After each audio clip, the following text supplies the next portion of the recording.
Astro research institute की तरफ से पंडित रमेश जोशी का नमस्कार।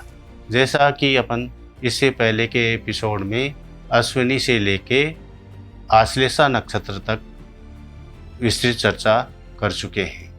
अब अपन 10 नंबर के नक्षत्र मघा से अपन चर्चा आगे बढ़ाएंगे। जैसा कि अपन को सर्वविदित है कि अपने ब्रह्मांड में अनेक आकाश गंगाएं हैं, जिसमें सबसे विस्तृत आकाश गंगा है उसको अपने प्राचीन ज्योतिर्विदियों ने 27 नक्षत्रों में विभाजित किया है।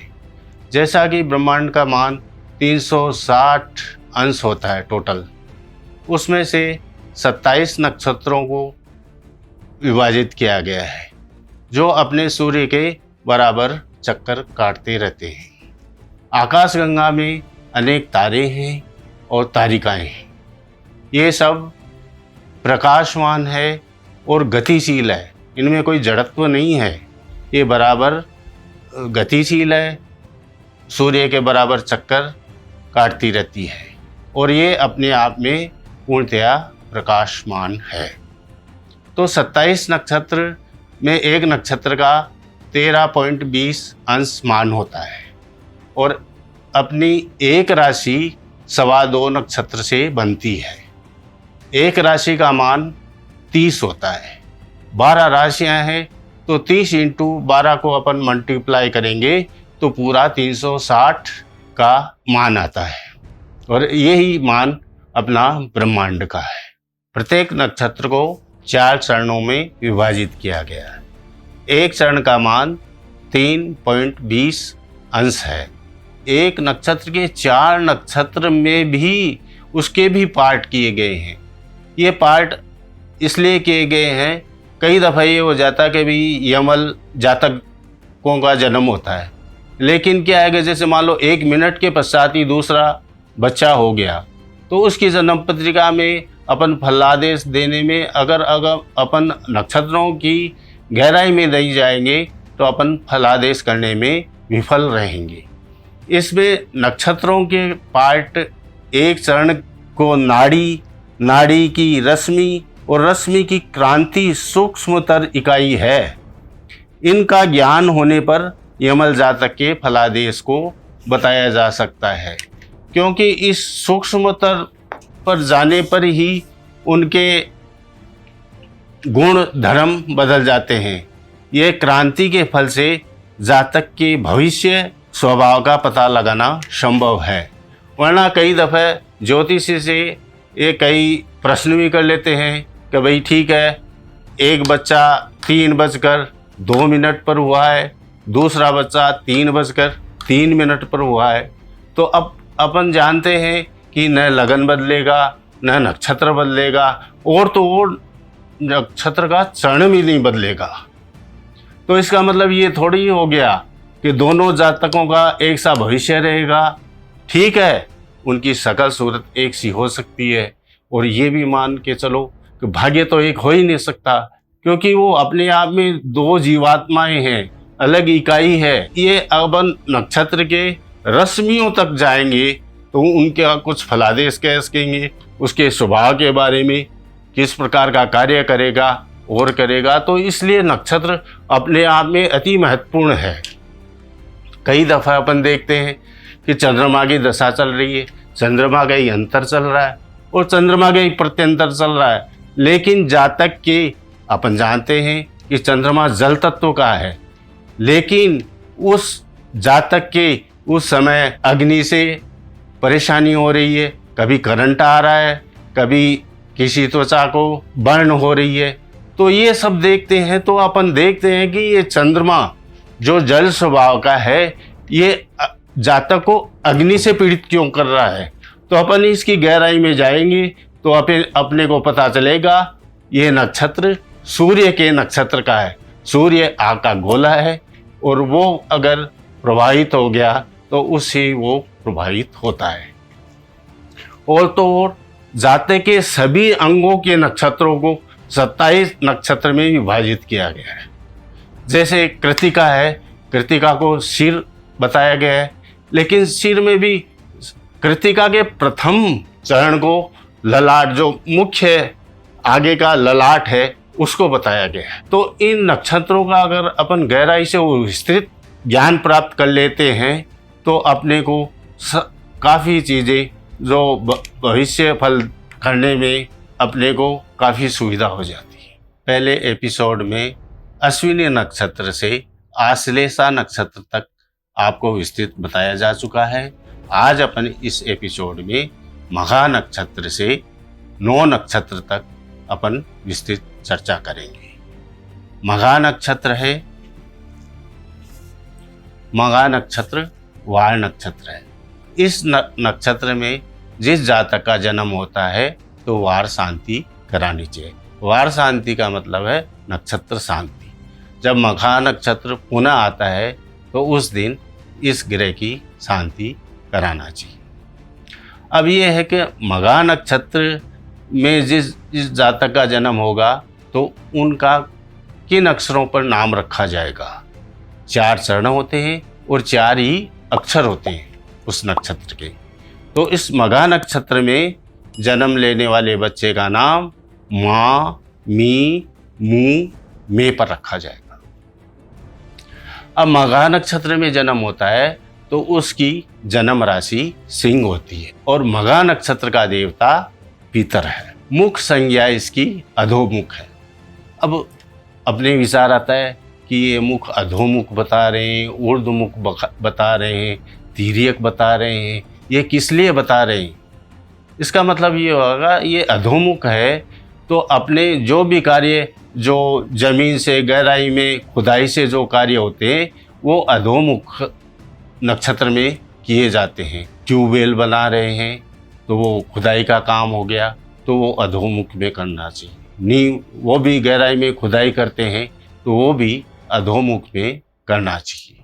बीजारोपण भी अपन अधोमुख नक्षत्र में करना श्रेष्ठ रहता है। जैसे मान लो ऊर्ध्वमुख है तो ऊर्ध्वमुख का मतलब ये हुआ कि जो आकाश की तरफ दृष्टि हो वो नक्षत्र ऊर्ध्वमुख कहलाता है। इसमें ये है कि जैसे मान लो कोई सैटेलाइट लॉन्च कर रहे हैं तो वो अपन ऊर्ध्वमुख में करना चाहिए, जिससे क्या उसकी संभावना विफल होने की संभावना काफ़ी कम हो जाती है। नई एयरलाइंस चालू कर रहा है वो भी क्या कि एक तरह से ट्रांसपोर्टेशन है, वो आकाश का है, तो इसलिए अगर नई एयरलाइंस का मुहूर्त कर रहे हैं तो वो ऊर्ध्वमुख नक्षत्र में करना श्रेष्ठ रहता है। मघा नक्षत्र का लोचन मध्य है और इसका ग्रह स्वामी केतु है। मघा नक्षत्र में जिस जातक का जन्म होगा, ग्रह स्वामी से मतलब ये है कि मघा नक्षत्र में जन्म लेने वाले जातक की दशा केतु दशा में उसका जन्म हो रहा है। प्रथम चरण में है तो कितना बीत चुका है जन्म के पहले और कितना उसको भोगना बाकी है, ये सब चरण भेद से पता लग जाता है। अब मघा नक्षत्र का लिंग स्त्री है और मघा नक्षत्र अशुभ फलदायी है, तो अपन इसको मुहूर्त शास्त्र में कोई भी शुभ कार्य होता है तो उसमें अपन मघा नक्षत्र को त्याज्य बताया गया है। 11 नंबर का नक्षत्र है पूर्वा फाल्गुनी नक्षत्र। पूर्वा फाल्गुनी नक्षत्र में जन्म लेने वाले जातक का नाम मो, टा, टी, टू पर रखा जाएगा। पूर्वा फाल्गुनी नक्षत्र में जन्म लेता है उसकी सिंह राशि होती है।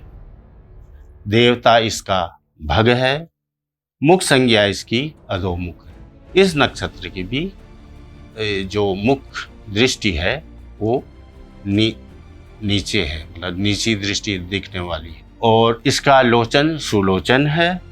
और ग्रह स्वामी मतलब क्या है कि पूर्वा फाल्गुनी नक्षत्र में जो जातक जन्मेगा उसके जन्म के साथ ही शुक्र दशा प्रारंभ हो जाएगी। लिंग इसकी स्त्री है और ये पूर्वा फाल्गुनी नक्षत्र भी अशुभ नक्षत्रों में माना जाता है, अतः इसमें भी अपन कोई शुभ कार्य वर्जित बताया गया है। अब 12 नंबर का नक्षत्र है वो उत्तरा फाल्गुनी है। इस नक्षत्र में जिस जातक का जन्म होता है तो उनका नाम टे, टो, पा, पी पर रखा जाता है।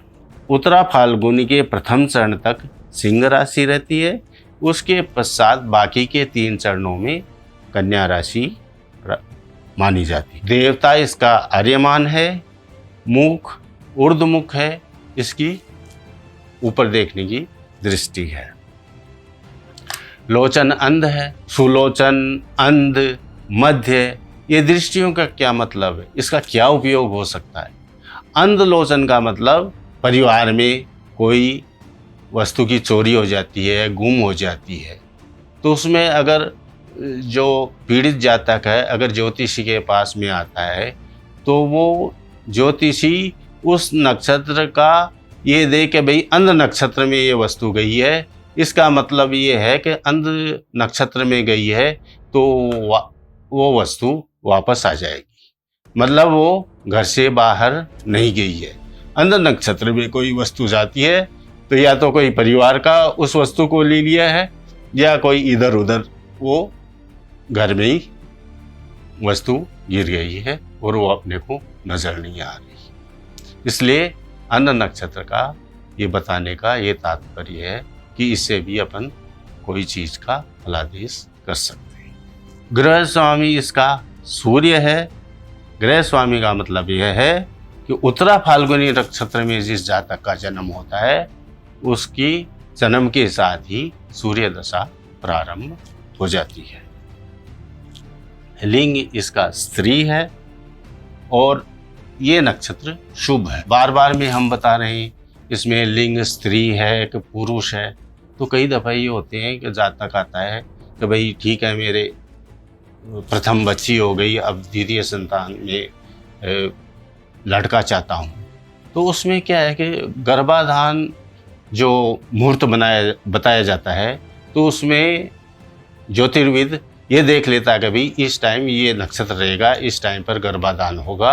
अगर पुरुष नक्षत्र में गर्भाधान होता है तो पुरुष ही जातक जन्म लेगा और स्त्री नक्षत्र में अगर गर्भाधान होता है तो उस टाइम पर स्त्रीलिंग वाली बच्ची ही जन्मेगी।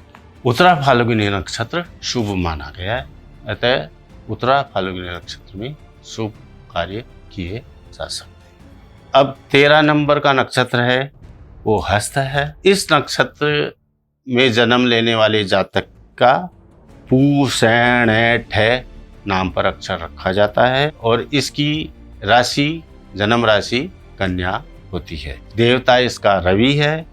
मुख संज्ञा त्रिमुख, मतलब इसकी तिरछी नजर है। लोचन मंद है, इसकी दृष्टि मंद है। हस्त नक्षत्र में जातक जन्मता है उसके जन्म के साथ ही चंद्र दशा प्रारंभ होती है। लिंग इसका पुरुष है और ये नक्षत्र शुभ है, अतः शुभ कार्यों में हस्त नक्षत्र को लिया गया है। 14 नंबर का नक्षत्र है वो चित्रा है। इस नक्षत्र के नाम के अक्षर पे, पो, रारी है। चित्रा नक्षत्र के द्वितीय चरण तक कन्या राशि मानी गई है, उसके पश्चात तृतीय चरण से तुला राशि प्रारंभ हो जाती है। देवता इसका इंद्र है।